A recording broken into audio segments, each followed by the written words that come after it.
play with Ouija boards, and hold seances in an effort to contact spirits of the dead. One of the biggest promoters of Halloween is the public school system.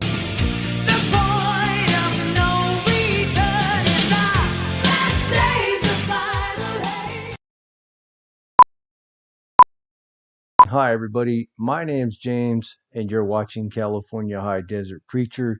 Thanks for watching. The video that you are about to watch is an older Halloween video from the 1990s, but all the truths inside of this video still hold the same.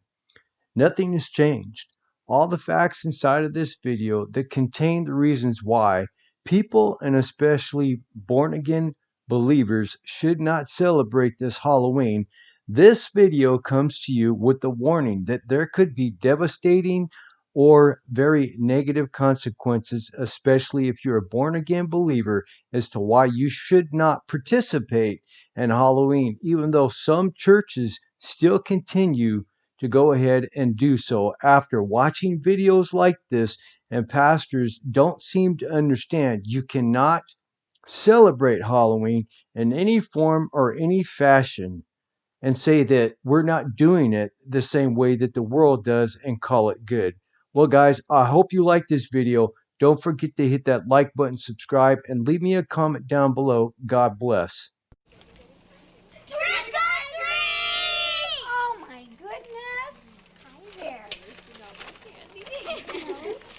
Who are you? Vampire. Dracula's wife.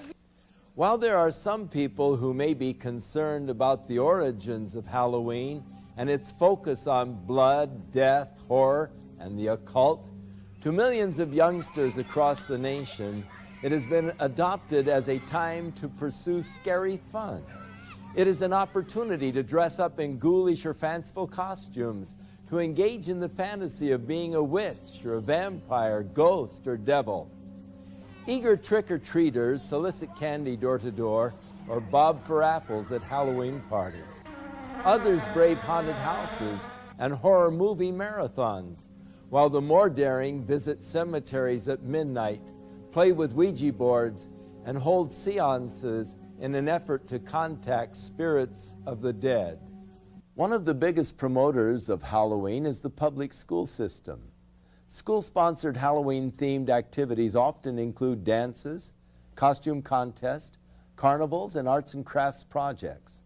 Education officials admit that more effort is usually put into the celebration of Halloween than any other holiday, including Christmas and Easter.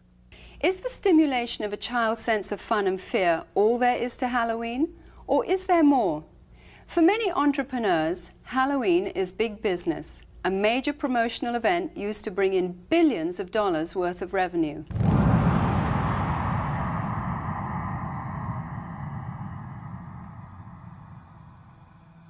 In addition to the usual costumes of cartoon characters for children, a growing number of outlets are featuring more macabre and sinister creations for purchase.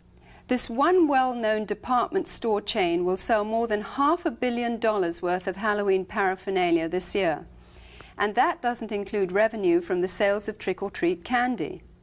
Costume shops such as this one are able to stay in business year-round as a result of the tremendous sales and rentals they receive during the Halloween rush. Farmers also view Halloween with an eye toward making big profits. Pumpkins are a traditional Halloween accessory used by households nationwide as jack-o'-lantern decorations. This one Southern California field of only 164 acres will yield nearly $250,000 to its owner. Halloween is manipulated by the promoters of horror movies and videos as a major marketing opportunity. While horror films used to be synonymous with B-movies and considered the conventional low-budget industry standby, today they account for nearly 20% of all of the revenue received by feature film producers and distributors. The success of the technical revolution in special effects has attracted serious film directors to produce well-crafted, elaborate horror productions.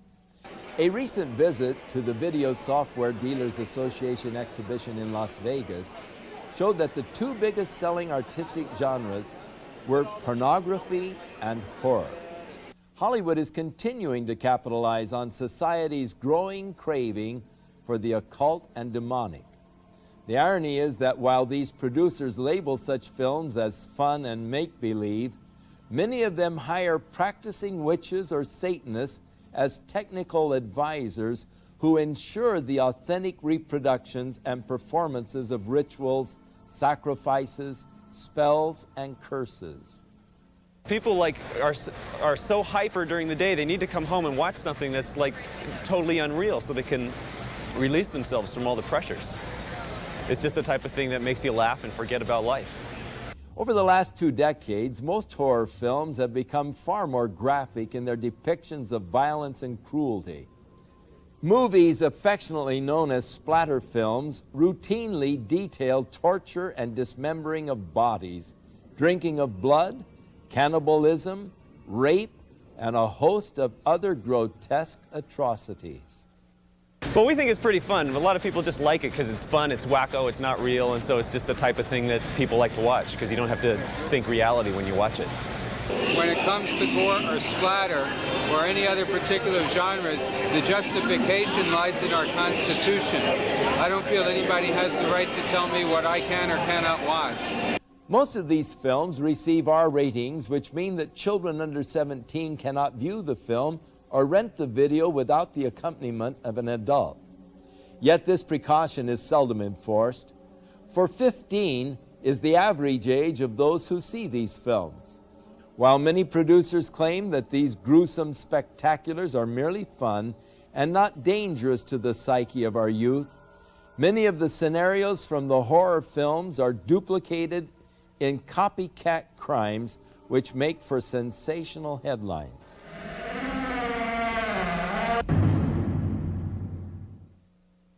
Glenn Hobbs was initiated into a satanic coven as a child by his grandfather and continued participating for many years.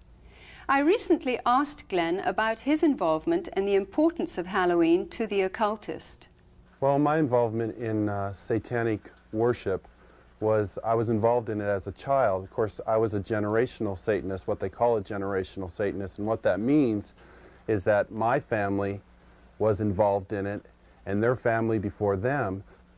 Now, my earliest rememberings of Halloween and some of the things that were involved was, it was a very dark time for me as a child.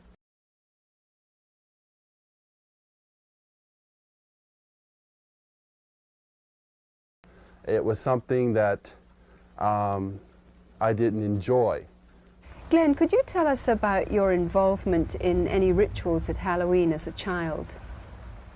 There was another little girl that was involved in the occult with me, and her name was Becky. Now, Becky was a different type of child. She was blessed to be a sacrifice. I was being blessed to be a high priest, where she was being blessed and born into the coven there to be a sacrifice. Now, we were in a ritual where we were married together. It was a marriage to the beast, and me and the little girl were married together, and there was a lot of sexual abuse that took place and a lot of blood that was spilt over us, joining us together. When do Halloween rituals actually begin, and what is the ultimate purpose of Halloween? Well, the ritual that I remember the most clearly began about the end of September. Me and the little girl, the one I mentioned named Becky, the abuse was very concentrated at that time. We were taken into several rooms where our clothing was removed. We spent the next couple of weeks in a kind of a shack where a lot of rituals went on, where a lot of animals were killed. They summoned Lucifer and his spirit to come and possess me, and so that I would be blessed to take over the position of the high priest at a certain point in time. Now, Halloween night, they had again put me and the little girl in the back of this van, and we again drove off which seemed like for a long time. We were drugged once again, and we finally came to this stop. They took the little girl out and they left me in the van. I could hear a lot of commotion that was going on outside. People that were screaming and yelling and this low murmuring and moaning noise that was going on, like some kind of a low chanting noise that was going on. So I knew in my mind there was some type of a ritual going on because I'd heard that many times before. You know, it was real common to see people fall on the ground and convulse and go into convulsions during rituals and stuff with the demonic presence that were around. And finally, a woman came to the back of the van and she said, "It's time to go." And she brought me out of the van, and I could see that there was just a lot of people around. Some were dressed in dark brownish kind of robes with hoods over them. They took me up and they led me up to this stone altar. And I remember I saw the little girl, and she was on the altar. Now at first, you know, I just wondered what was going on because you never knew. I mean, they used the altar for a lot of different things. They could have just been sacrificing an animal over, could have been a sexual abuse from the high priest onto her. You know, it was a hard thing to know for sure. Well, they ushered me up to the altar, and I could see that they had bound her feet. They had her feet spread apart, her legs, and they had bound them to the ends of the altar, and they had taken her arms, which were laying out this way, and roped them to the altar, which had little kind of like hooks, which they could bind the ropes around. And she was really white. I remember seeing her, and she was just real pale and real white. And I noticed that they had slit the bottoms of her feet and her wrists. And they were taking the blood that was running out of those areas and putting them into chalices and passing those cups around to different people who were partaking of her blood. Then the high priest, he took the athami, or the ritual knife, and he picked it up and he put my hand on it, and then he forced it into her chest. So when I think back on Halloween, you know, over that period of time that happened, you know, that was the climax event, Halloween night, where they killed that innocent little girl. And this is something that's happening every Halloween. That's not just an isolated event. I mean, there are children all over the world who are losing their lives during Halloween night, and yet we, as a society, we go out and celebrate it, and we go door to door and we ask for candy, and it's a big celebration to us. And I think it's quite ironic how one group of people are thinking it's fun and another group of people are taking human life, and yet they don't, you know, there seems to be this wall and nobody wants to face the facts of what's really going on. Today, reports from all over the world show a growing concern over the mushrooming attraction towards the occult. Heinous crimes connected with the occult, according to police, are reaching epidemic proportions. Halloween is the time when community service organizations warn that children and animals are most likely to be abducted. To truly understand the significance of Halloween and its role in this mayhem, we must go back to its historic roots.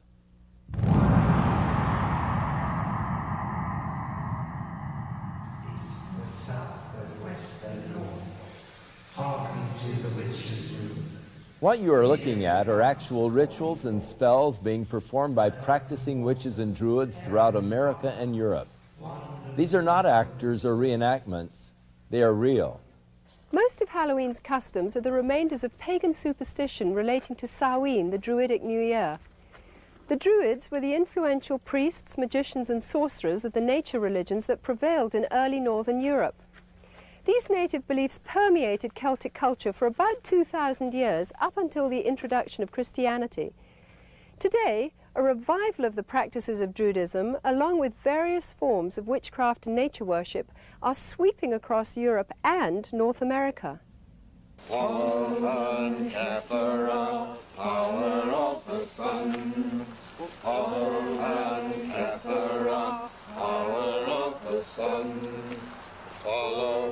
The Druid orders are full of people from all walks of life, from soap opera stars to doctors and lawyers, dentists and toilet cleaners. Anybody can be a Druid.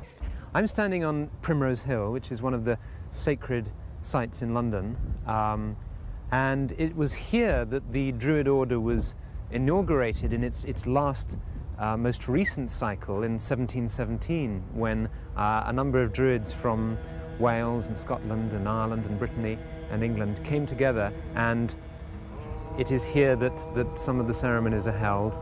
Samhain was seen as a time when the dividing line between the dead and the living was at its thinnest.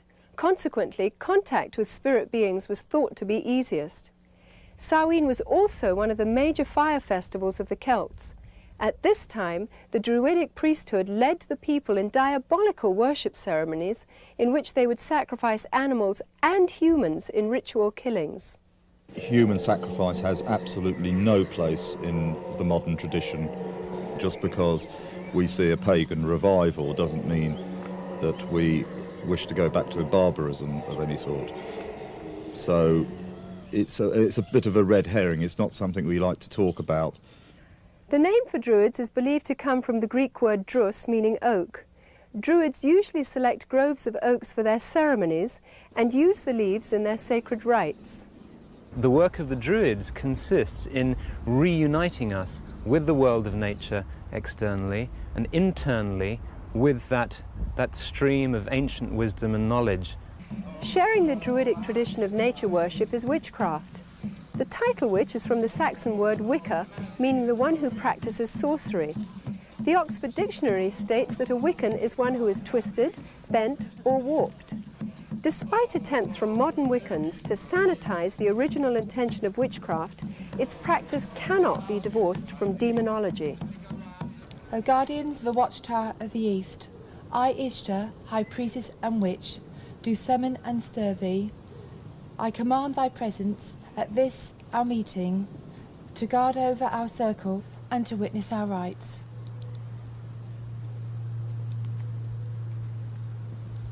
So mote it be. So mote it be. My mother was a witch, and my grandmother was a witch, and I have been a witch for as long as I can remember. Since I have been practicing the craft, there has been a great revival. I believe there's about 1 million people in England alone that practice witchcraft. The pagans are all over the place with their covens. If they're not calling themselves witches alone, they are paganistic in their ways. There are probably now as many people practicing witchcraft in Britain as there are committed Christians. I regard myself as a natural witch. I was regarding myself as a witch since early childhood. I was brought up in a very isolated part of the country, on the Welsh border, which has a long tradition of magic and Welsh sorcerers. It's almost as if there's a kind of grassroots feeling back towards paganism.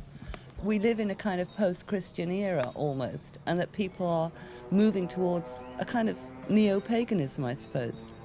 We learn as practicing witches to tap into forces of nature and to actually, if you like, send out a spell or an incantation or an invocation in a very powerful way.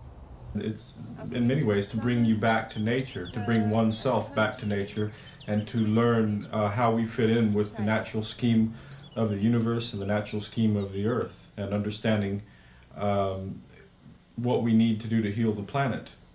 Because worship of nature is so central to their theology, large numbers of practicing Druids and witches are dedicated to today's ecology movement. We have a number of initiatives which include planting groves of sacred trees, and a campaign for individual ecological responsibility, which is concerned with showing how each of us can become ecologically responsible. I think the time is coming now where we have to take the responsibility by the throat and actually get out there and say, there are answers here. I'm not prepared as a pagan, as a priest, and as a practicing witch to sit back and see my planet, my mother, raped any longer. Goats, O answer unto me. Halloween is often confused as a Christian holiday because of its association with Christian All Saints' Day or the Eve of St. Hallows, All Souls' Day. In fact, the original Christian dedication used to be celebrated in May and was intended to honour those Christians who died for their faith. But by the 9th century, the influential Roman Catholic Church changed the holiday to November, and the Protestant Church soon followed. Today, a thin Christian veil attempts to disguise an ancient pagan festival of the dead, which has become not only a secular observance, but notorious as the most favoured holy day of witches, sorcerers and devil worshippers. I can't really say when I became interested in Wicca, because it's always been part of me, part of my roots. I love Halloween. I think I'm a very autumn person. We dress up the house with cobwebs and so on, and we cast a circle, and we have a smoky cauldron, and we all scry, which means do clairvoyance, into the smoke which comes out of the cauldron, and we open the gates of the underworld, and if any spirits want to come forward and speak, we listen to them. My first initiation, when I became first degree, was on Halloween, and I felt very, very much in tune with the god. The ancient Druids worshipped Baal, one of the most powerful of all the demon kings. In the list of Enochian demons, Baal is said to be a king which is of the power of the East. Eastern religions emphasize that spiritual power comes from meditation. The common denominator between Druids, witches and Satanists is the practice of meditation for the purpose of making contact with the spirits of the dead or disembodied souls. You do a lot of meditation with the arts, and you get onto this higher plane. It becomes less physical and more mental. It takes years of painstaking study, meditational work, finding your higher mind, being able to actually tap into the forces of nature and use those. I have, on occasion, touched upon, I suppose you could call them spirit guides. People describe them in different way. I am aware of a hierarchy of spiritual advisors who live on another plane of consciousness that you can approach, that will acknowledge you and advise you and assist you. We have what we call contacts. There are other names for them. They are beings, that's the easy thing to call them, which can be people who have lived on the earth, or they can be God forms. They become almost as real as the people standing next to you. And whoever else you call doesn't actually materialize. You can't see them in the physical sense, but mentally you know that they are there. You can see them in your mind's eye. They represent really forces in the universe. Forces that are like gravity or wind, but they're forces that have to do with our internal makeup and make our minds work in the way that they work. Margaret Adler, practicing witch and author of Drawing Down the Moon, warns that the trance state, with its roots in ancient shamanism and paganism, is not to be entered into lightly or when alone. For the spirit to be contacted actually enters the witch's body, using it to deliver a verbal message. There is a possibility, if you don't cast a circle, the forces that could come into the room could take over in a form of possession. We had one example here, where one young woman, a nurse, was possessed by, I don't know what it was, but a horrible voice came through her and she passed out. While occult procedures in their rituals may vary in intensity, the fact is that witches, as well as Satanists, commemorate Halloween night with the same fervent dedication to invoke spirits for personal power. Queen of heaven, queen of hell, Horned hunter of the night, lend your power unto our spell, and work our will by magic right.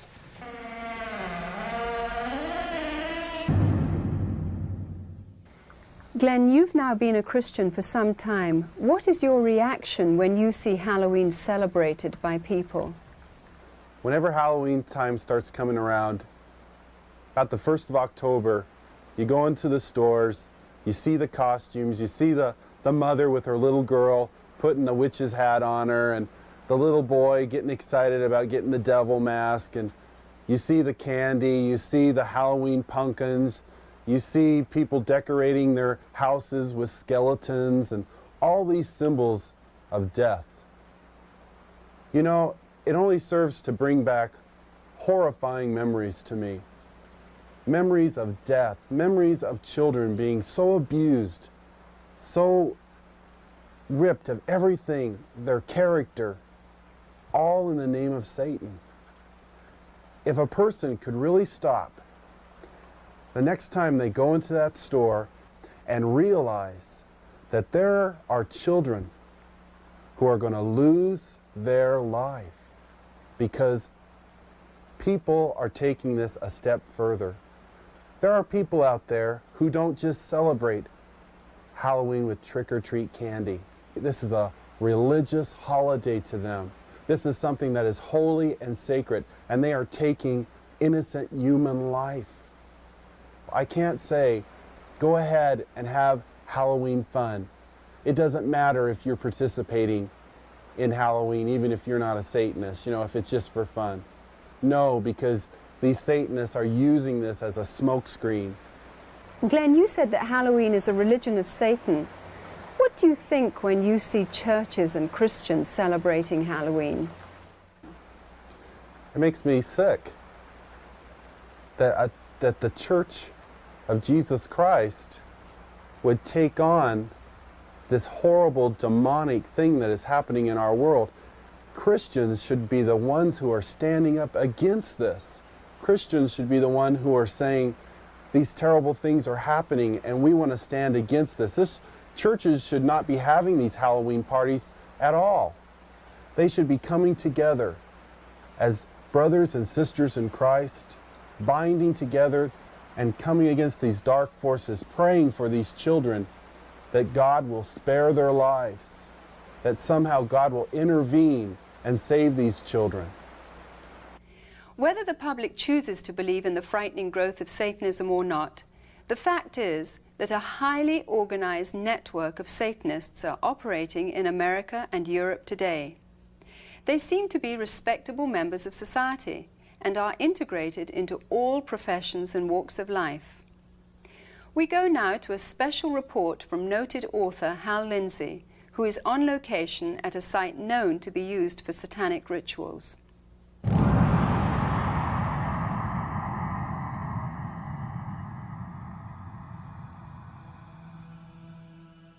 We came out to a place in the hills east of Los Angeles, to a location that has been identified in the past with ritual worship and, we believe, Satanism. Frequently, this site has been discovered with candles that had been used in ritual, and you can look at some of the artifacts we found here today, upside-down crosses that were put around, bones that are scattered around here, and various satanic symbols, but also something disturbing in the light of what we'll be talking about in the future, and that is the diaper of a very, very small baby. You know, I believe that this country is experiencing a pagan invasion, including a new upsurge of practice of witchcraft, the New Age, and as we will talk about today, outright Satanism. Around the middle of the 1960s, there was a dramatic upsurge in satanic worship, beginning with Anton LaVey and his writing of the Satanic Bible and the founding of the Church of Satan in San Francisco in 1966. I watched as this accelerated, not just in the West Coast, but around the country.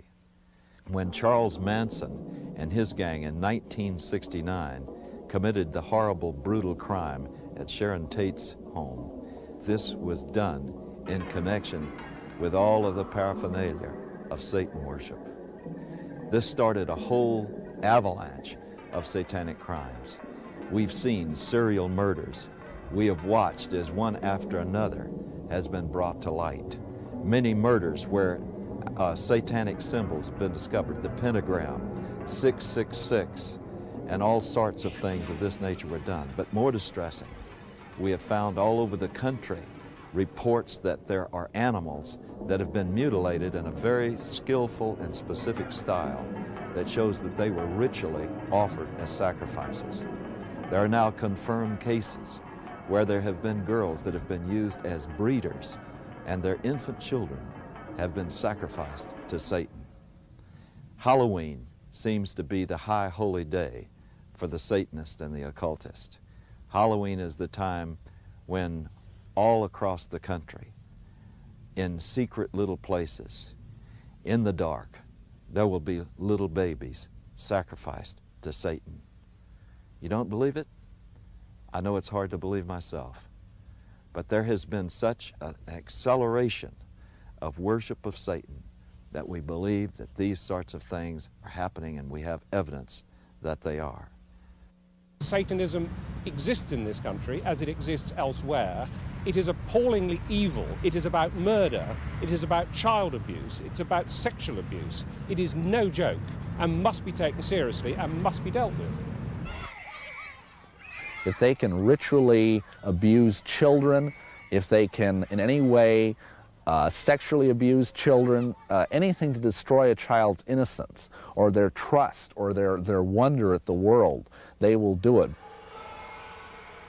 The most tragic stories that I've ever heard are where a child has told people what's been happening, and the adults have said, "Don't be stupid, that doesn't happen in this country, you're making up stories, you're lying." The problem we're coming across is that the higher officials in these public organizations do not want to acknowledge that this is occurring. We need to lift that veil of misunderstanding and saying, hey, this is a crime to be dealt with. It's the crime of the 90s. It's not going away. Satanists want to recruit. We know that it's been going on for many years. This is not new, but their arrogance and their outwardness about the way they recruit is becoming unbelievable. Sometimes they'll simply suck them in through the local high schools, sex and drug parties. We have an epidemic of young people participating in some strata of Satanism. Now, that doesn't mean that they're all out sacrificing human beings, but they may very well be doing the rituals that involve mutilation of animals. One fire department individual told me all of the woods around our area have these types of rituals going on. It is believed that if you kill an animal, that exerts a tremendous amount of energy that the people there can sort of vampirize on, and so animals would be slain. And this is especially true on the high holidays like Beltane and Samhain, Halloween and May Eve. There's something about sacrifice. If you do it once, you want to do it all the time. Once you've actually passed the barrier of sacrificing an animal, you get this sort of bloodlust where you really want to do it. And I really wanted to do it.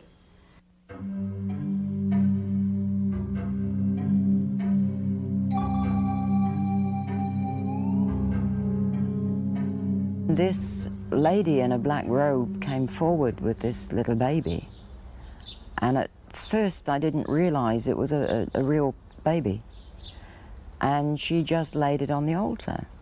It was breathing, but it wasn't crying. And then the high priest just took the athame, or the ceremonial dagger, and just cut the baby's throat and caught the blood in a chalice. At that point, I was staggering, reeling. I thought I was just going to throw up. I just couldn't believe it. But by then, I was so scared that I just stood there. And then when I was led forward, I thought, this is it. It's your turn. They're going to kill you. And I was lifted up onto the altar. Now, I at that time was still in white. It was part of a sacrifice known as the sacrifice of the White Virgin. And the same blood that had come from the baby was daubed all over my body. Then the high priest raped me. And I think at that moment, I was just, the fact I was still alive went through my mind. I thought, you're still alive. I then had to sign in blood a parchment stating that I would never, ever reveal what had happened in a coven. If I did, I would die. Are human beings being sacrificed? Yes, they are. There's a lot of things that I would look for to make a determination on a ritualistic crime. It could be marks that are found at the scene. It may be things like a pentagram. It may be an upside-down cross. It could be, again, the number 666. It could be a loss of blood in the body, certain parts removed in a certain manner. They're victims. Some are targeted for specific reasons. One, because they wouldn't join. Two, because they did join and they want to drop out. Some of their victims are themselves. They voluntarily do it. In many satanic groups, a mother will be asked to sacrifice her own child to Satan, and she may even, in fact, be ritually impregnated to do that. She may even specifically have been impregnated, and then when the child is born, they never register the child as being born, and they kill it in a very horrible way, and sometimes the mother herself is actually asked to do it. Some of you may not even believe what you've just seen. You may believe that this is just something that's aberrational and that it just doesn't reach the mainstream of America. But just think about some of the headlines we've had recently. The case in Matamoros, where a group in Mexico were practicing human sacrifice, where they kidnapped and actually sacrificed several innocent young people. And think about the Night Stalker case here in Los Angeles, with Ramirez brazenly flashing the satanic symbol and saying, "Hail Satan," and holding up his palm with a pentagram in it. And yet Ramirez was convicted of some of the most brutal crimes that we've ever seen in this civilized society. One case where he caused the woman to say, "Hail Satan," while he was raping and sodomizing her alongside of her husband, whom he had already murdered. These are things that were done as a result, I believe, of getting involved in Satanism. The real Satanists, the hardcore Satanists, are involved in criminal activity, and for that reason they are going to try and look as normal as possible, the better to be able to deceive you. They're doctors, they're lawyers, they're teachers, they're oftentimes people who are in positions of great influence over small children.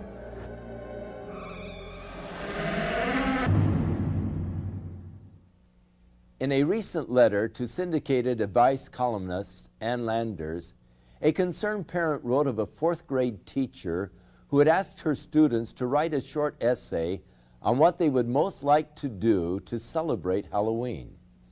80% of her 9-year-olds expressed the wish to kill somebody. It is easy to see how Halloween's ambiance can promote an unhealthy desire for violence. All of today's seemingly innocent Halloween customs and symbols have their origins in the ancient Celtic Day of the Dead. For example, the practice of trick-or-treat is from Celtic tradition, where people gave food in return for blessings from spirits of the dead. Failure to supply treats would result in demonic retaliation. Jack-o'-lanterns grew out of the Celtic tradition of carving the faces of demonic spirits on turnips and later on pumpkins. The World Book Encyclopedia says the apparently harmless lighted pumpkin face of the jack-o'-lantern is actually an ancient symbol of a damned soul. Candlelit pumpkins, or skulls, at a home signified that the occupants were sympathetic to Satan and would therefore receive mercy by spirits and trick-or-treaters on their Halloween rounds. Perhaps the most sickening of all Druidic New Year practices were the human sacrifices which occurred at midnight. Adults and children alike would be thrown into huge fires while the celebrants danced around them in demonic fits of abandon. By morning's light, only ashes and bones would remain. These were called bone fires, which is where we get the tradition of bonfires today. The Druids believed that black cats were reincarnations of the evil dead and were possessed with supernatural power and knowledge. Bobbing for apples was part of the Druidic New Year sexual divination ceremony of fertility. The broomstick and witches' hats were originally considered phallic symbols. When used in the rituals of witchcraft, these objects supposedly transform the sexual energy released during orgasm into psychic energy. By understanding the pagan origins of Halloween, we can no longer claim ignorance. As parents, we are called to a sense of responsibility and must decide whether to allow our children to participate in occultic celebrations which glorify the powers of darkness.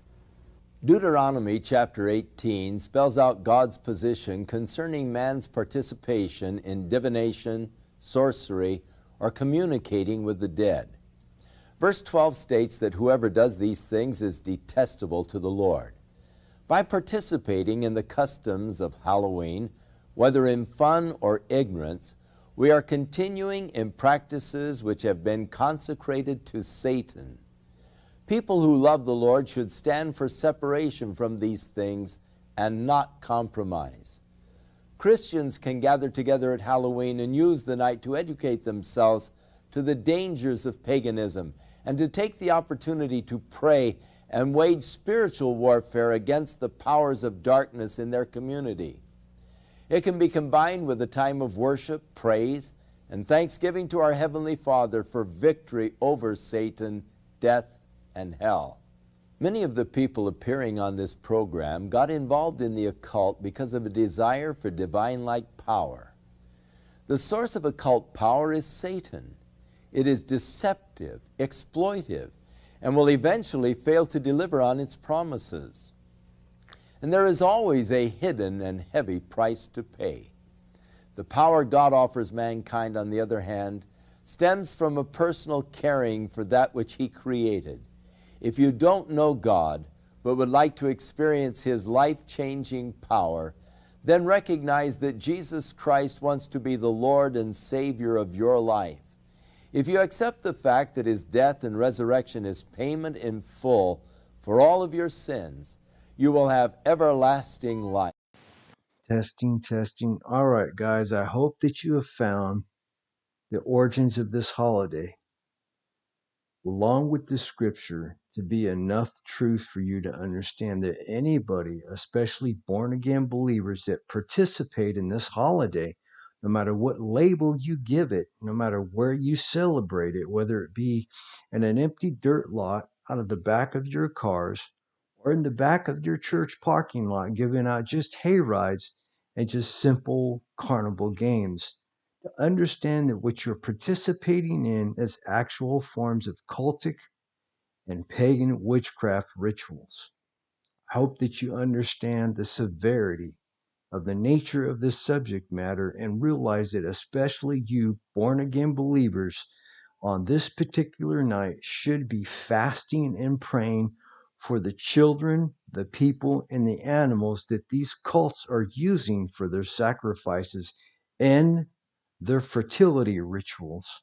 I hope that you realize this is not a joke and this is not a game. And for you pastors, I think that you should be preaching against your congregation celebrating this holiday, the Day of the Dead. All right, guys, my name's James. You've been watching California High Desert Preacher. Remember, Jesus Christ loves you. John 3:16. Remember, my wife loves you and I love you. God bless, because I'm out of here. 3:16 did not come